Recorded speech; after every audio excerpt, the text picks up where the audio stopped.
So there's been nonsense charges at the Nevada State Convention that Bernie Sanders supporters threw chairs. Well, that was basically shown to have no evidence whatsoever. By the way, I liked it. They changed it later to not throwing chairs, they were brandishing chairs. How do you brandish a chair? Have I brandished this chair by showing you the side of it? Anyways, but they do want to throw one chair. They want to throw out the chair of the Democratic Party, of the DNC, that's Debbie Wasserman Schultz. And Bernie Sanders has been fairly clear about that, and so is his campaign. His campaign manager, Jeff Weaver, says, I love the way that he phrased it, that Debbie Wasserman Schultz has been, quote, throwing shade at Sanders since the very beginning. Now, it's not just him, it's Bernie himself. So, Bernie Sanders, would you keep Debbie Wasserman Schultz as the head of the DNC if you're president? Let's find out. In all due respect to the current chairperson, if elected president, she would not be reappointed to be chair of the DNC.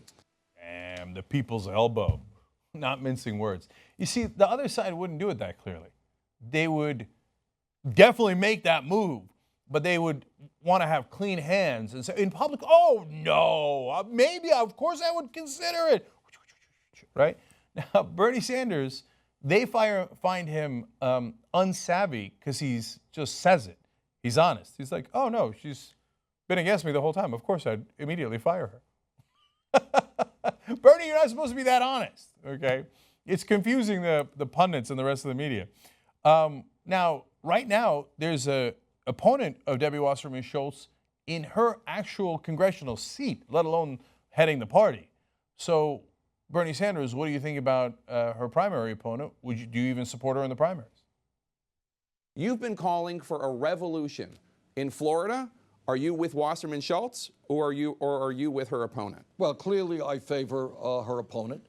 His views are much closer to mine than Wasserman Schultz's. Wasserman Schultz? What's that I see again? Oh, right, the people's elbow. Oh, seek an elbow from the sky. The guy doesn't mince words.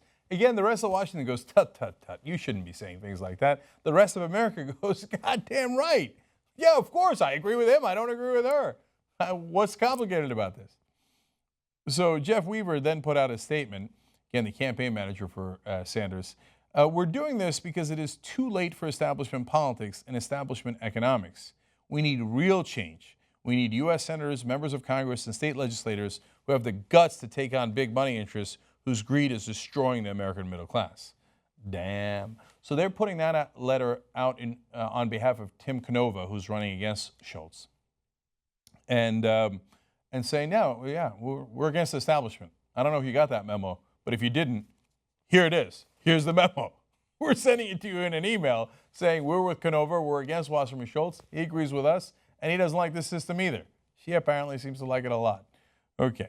Now, totally, blind to the point that they're making here, Debbie Wasserman Schultz, then her campaign at least, counters with, oh yeah? Well, then I'm going to have the establishment on my side. No, you missed the point. They were saying the problem with you is that you're pro-establishment, and here's how they responded. Wasserman Schultz, meanwhile, has the backing of President Obama and Vice President Biden, the latter of whom will head a fundraiser for her next month. Man, they handed the memo to you and you still didn't get it. You're saying, oh, you're saying I'm too pro-establishment. Oh, yeah, I got the president and the vice president on my side, and the vice president is going to come and raise a lot of money from donors who want to influence me. Gotcha. No, I think they might have gotten you. Now, nonetheless, it is super hard to beat an incumbent, especially as entrenched as Debbie Wasserman Schultz is, in a primary, especially if you don't have a lot of money. Well, now that Bernie Sanders is doing fundraising for Tim Canova, at least one of those problems has been solved. Canova has mostly benefited from small contributions, raising more than $1 million since becoming a candidate in January, according to Federal Election Commission filings. Now, she'll still have a lot more money with all the establishment figures fundraising for her and all the lobbyists that are giving her donations. But $1 million, and he's in the ball game. Still a tough ball game to win, and we'll see how it goes. But you at least know which side Bernie Sanders is on, and at least now, because of Sanders supporters, Canova at least has a fighting chance.